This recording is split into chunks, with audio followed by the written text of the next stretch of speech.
Assalamualaikum warahmatullahi wabarakatuh.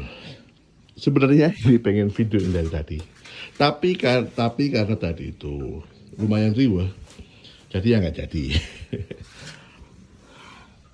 Akuarium ini barusan saya bersihkan total. Sebenarnya saya cuman pengen nguras ini aja, pengen nguras chamber-chamber aja, tapi karena udah terlalu kotor ya, di situ tadi kotor banget, akhirnya diserokin, kotornya serokin pakai ini. Alhamdulillah udah bersih sekarang. Talin langsung ya mas. Jadi pembersihan saya itu yang utama itu di media chamber. Jadi entah 3 bulan, entah entah 3 minggu, entah 1 bulan, atau bahkan entah 2 bulan, tergantung mood saya ya. Pokoknya ini saya bersihkan. Saya kuras habis total, dibersihkan dalamnya. Kalau ini kan bagian luar, ini belum. Ini nanti saya bersihkan kan. Ini masih kotor kan. Saya bersihkan bagian dalamnya, kotorannya saya bersihkan total, baru nanti diisi ulang gitu loh. Kalau ini di chambernya aja itu butuh kisaran 8 galon 19 liter itu loh. Itu udah cukup. Berhubung ini tadi saya lihat berkabut banget, ini mungkin saya kuras dulu separuh. Sebenarnya sih pengen semua total 33 ya. Saya tadi udah telepon orangnya, butuh 15. Iya ya Pak ya, sekalian aja ya. Ya weh lah. Apa tak sisa 20% gitu, orangnya nanti tak suruh balik lagi. Gitu aja. Kalau di sini galon kan saya tinggal pesen, bos butuh sekian tuh diantar ke rumah. Udah langganan juga kan. Kalau biasanya kan setiap minggu itu saya paling pesennya 2 atau 3 galon. Kalau sekarang kan enggak, mumpung lagi nguras total gini, butuhnya juga agak lumayan banyak. Dibantu sama Mas Solikin. Kenapa sih saya harus kuras total? Nggak seperti kata saya waktu saya ngomong dikurasnya cuman sedikit gitu. Kalau menurut saya gini, kalau kata Mas Jamvlog, Mas Antoni, itu air itu kalau udah terlalu lama itu mineralnya itu habis entah gimana gitu. Makanya butuh mineral yang baru. Ya emang bener itu kalau menurut saya. Karena kan air bening bukan jaminan juga. Makanya meskipun air saya bening, tetap saya kuras. Dan juga kemarin saya lihat itu berkabutnya parah. Makanya waduh, sekalian saya kuras lah. Sebenarnya sekali kuras gini biayanya itu lumayan, sekitar untuk air galon kalau kita ngomong. Kebetulan di tempat saya di Surabaya ini saya dapatnya harga 5.000 per galon. Jadi kalau misalnya kuras full itu butuh sekitar 33 galon. Itu totalnya sekitar 150 apa 160 gitu. Pokoknya segituan lah. Teman-teman kalikan sendiri. Pokoknya 5.000. Meskipun kadang ada di kembaliannya, tapi nggak saya ambil kembaliannya, saya suruh ambil yang antar gitu. Biar terasa sultan. Loh, kelihatan ngabut banget kan. Soalnya tadi pas di filter pas dikuras, ini nggak saya kuras sekalian.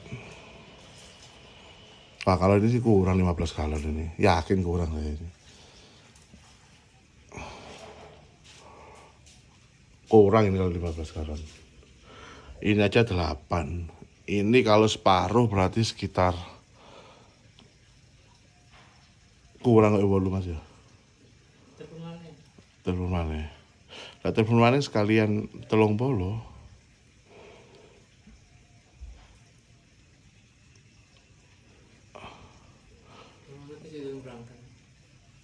Oke, saya telepon dulu bentar. Oke, barusan saya telepon lagi ke mas galonnya, ke abang tukang galon. Mas, saya nambah aja sekalian. Saya minta nambah sekalian 30 25 atau 30 galon. Nanti yang kepake berapa saya nggak tahu gitu. Enaknya kalau di tukang galon tempat saya ini kan, kalau misalnya saya butuh 25 gitu, saya suruh bawa 30. Soalnya kan nanti kalau misalnya kurang itu kan bisa dikembali, apa misalnya kurang, biar nggak kurang, misalnya kelebihan itu bisa dibalikin gitu, enaknya gitu. Tapi nggak tahu, tapi perkiraan saya ini bisa jadi berapa ya? Ya segituan lah. Pokoknya kalau habis total itu 30, 33. Kalau nggak total itu bisa 30. Ya iyalah. Terus. Kadang ada beberapa orang yang bertanya, apa aman nguras air akuarium itu dikuras total dan ikan diisi air baru? Kalau menurut saya, setelah beberapa kali nguras air, alhamdulillah itu aman, nggak ada kendala apa-apa. Beneran nggak ada kendala apa-apa. Ikan makannya masih lahap, ikan pun masih sehat. Karena menurut saya parameter saya, parameter, ya itulah. Selagi ikan masih makannya itu masih lahap, itu menurut saya ikan itu masih sehat walafiat gitu. Jadi kalau ikan makannya udah nggak lahap, wah itu berarti ada masalah ikannya. Tapi alhamdulillah, meskipun saya kuras habis gini, saya isi air baru itu alhamdulillahnya ikan itu makannya itu masih lahap, masih enak-enak aja gitu, nggak ada masalah sama sekali. Makanya saya nggak pernah takut. Bahkan nih ya, kalau cerita nih, saya itu kadang kalau aklimasi, biasanya ikan datang kan harus aklimasi dulu 10 menit atau 15 menit gitu kan ya. Airnya ditaruh dikit gitu, atau ditaruh sama wadah-wadahnya gitu kan. Saya malah enggak, jujur saya enggak. Saya malah saya cemplungin semua. Langsung saya cemplungin. Alhamdulillahnya sih aman. Tapi jangan dicoba ke teman-teman ya. Takutnya kembali lagi parameter air itu pengaruh. Tapi kembali lagi tergantung keyakinan kita masing-masing. Memang sih kalau kita ngomong kita sendiri ya.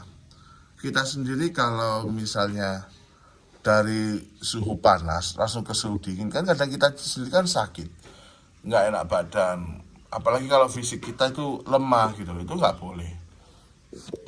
Nah, kita boleh kalau kita fisiknya itu kuat, itu kita nggak bakal sakit ketika perpindahan dari tempat dingin ke tempat dingin ke tempat panas itu nggak bakal ada masalah gitu.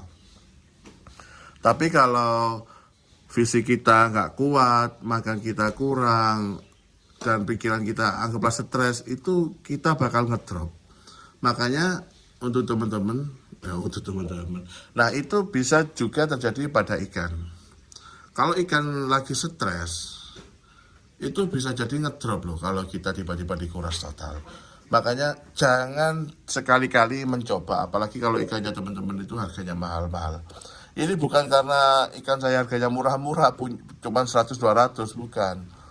Tapi memang keyakinan saya, itu insya Allah nggak apa-apa, aman. Karena sudah beberapa kali saya coba, itu alhamdulillah terbukti tidak apa-apa ikannya. Gitu.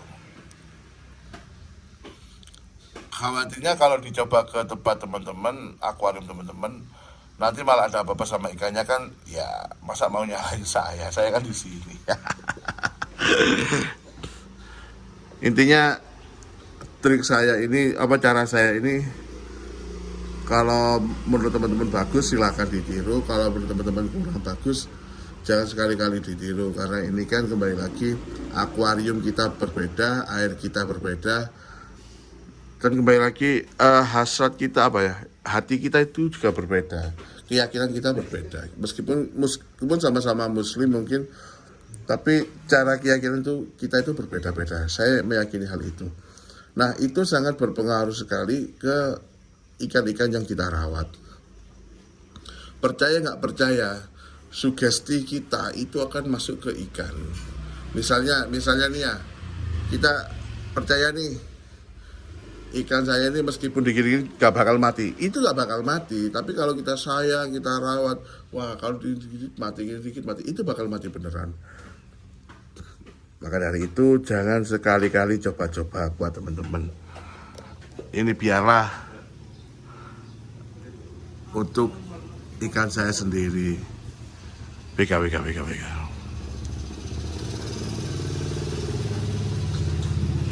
Ini sembari nunggu abang-abang tukang galonnya ya.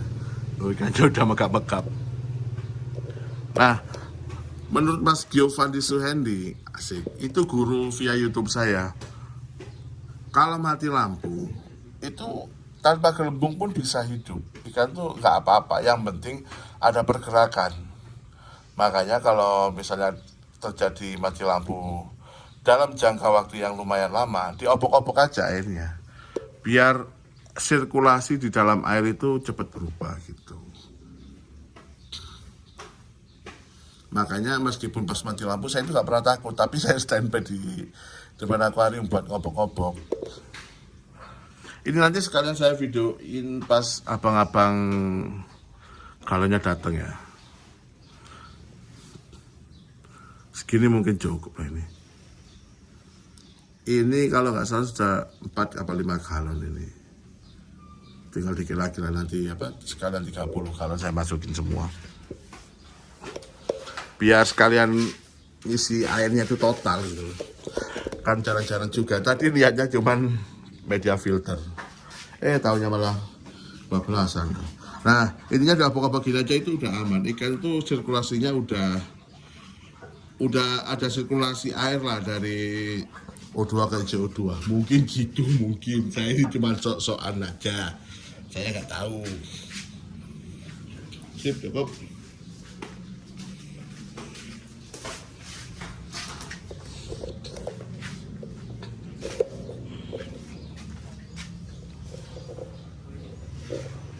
Ini mas galonnya. Oh ini mas galonnya datang.